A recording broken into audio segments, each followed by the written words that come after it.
जम्मू कश्मीर के DGP are सवैन ने कहा कि कश्मीर में आतंकी रिक्रूटमेंट पर अंकुश लगने से बौखलाया पाकिस्तान अब अपने ही मुल्क से आतंकियों को इस ओर घुसपैठ करवा रहा है। डीजीपी ने यह भी कहा कि आतंकियों के खात्मे के लिए सुरक्षा बल कोई कसर नहीं छोड़ रही हैं। कटड़ा में आज पत्रकारों के सवालों के जवाब में डीजीपी ने बताया कि विदेशी आतंकियों की तादाद ज्यादा नहीं है और इन्हें चुन चुन कर खत्म कर दिया जाएगा। डीजीपी ने आतंकियों के मददगारों को भी सख्त लहजे में कड़ी चेतावनी दी है। उन्होंने कहा कि अगर कोई भी आतंकियों की मदद करता पाया गया तो उसे भी इसका खामियाजा भुगतना पड़ेगा। ऐसे लोग ना घर के रहेंगे ना घाट के, और ये बात उन्हें गांठ बांध लेनी चाहिए।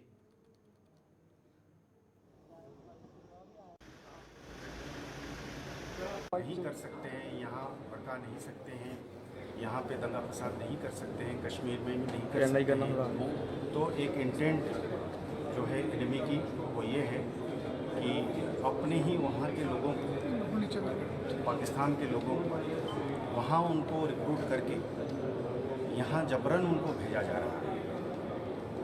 अब बहुत लंबी टेरान है, हमारा डिफ़िकल्ट टेरान है, जंगल है, झाड़ी है, पहाड़ है, नाला है।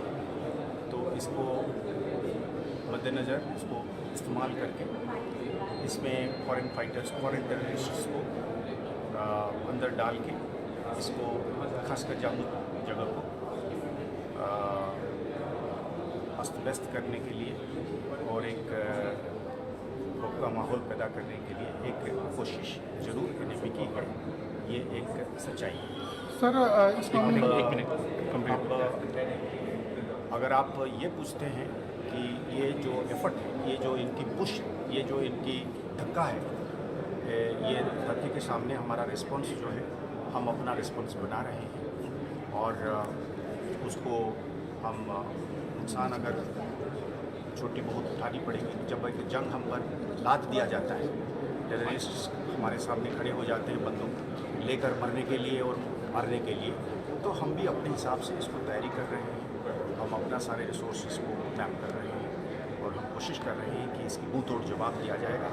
और वो बहुत ज़्यादा तादाद में नहीं है, पर यह है कि वो कानून के बाहर है और उनका कोई आगे पीछे नहीं है, इसलिए उनकी नुकसान करने की क्षमता ज़रूरत से ज़्यादा दिखती है। अब ये गिन गिन के एक एक करके इनको बाउल वाइज हमने 1995 से लेकर 2005 के बीच में, जब इन लोगों ने 10 साल तक जम्मू की रीजन को पुंछ, राजौरी, किश्तवाड़, डोडा, रामबन को उथल पुथल करने की कोशिश करी, पर लोगों ने डटे रहे और फौज, पुलिस और पैरामिलिट्री, उन्होंने अपनी एजेंसीज अपनी पूरी ताकत भिड़ा दी और इनको नास्तो नाबूद करने में कामयाब हुए।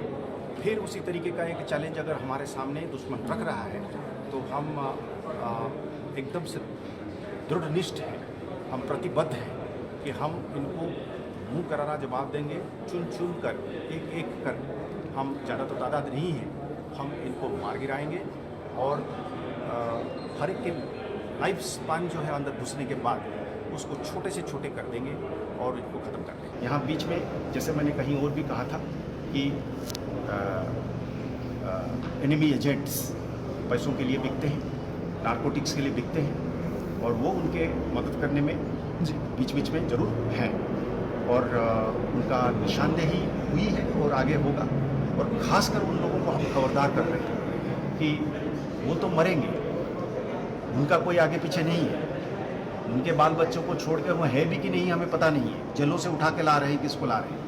यहाँ के लोग जो उनको सपोर्ट करने के लिए बीच बीच में कोशिश कर रहे हैं वो बहुत ज़्यादा पछताएंगे, क्योंकि उनके घर वाले, उनका स्टेक यहाँ पे, उनकी ज़मीन है, उनकी जायदाद है, उनकी नौकरी है, उनकी बगीचे हैं, तो वो इसमें देश के विरुद्ध अगर कोई इस तरीके से काम